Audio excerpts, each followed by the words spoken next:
శంఖ చక్ర గదా పద్మములను పట్టుకున్నవాడై నల్లటి మబ్బు ఎలా ఉంటుందో అటువంటి స్వరూపంతో మెరుపులు మెరిసిపోతూ ఆ మహానుభావుడు తల్లి గర్భంలోంచి ఆవిర్భవించి దర్శనమిచ్చారు.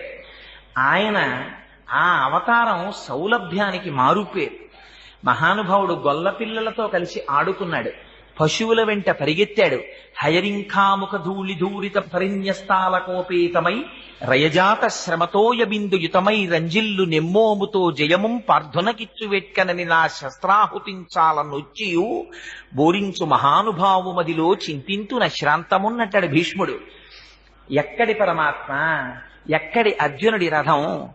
సారథ్యం చేయడమా, పగ్గాలు పట్టుకోవడమా?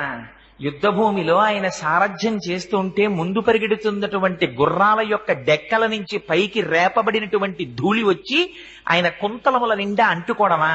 ఆయన ముఖం నిండా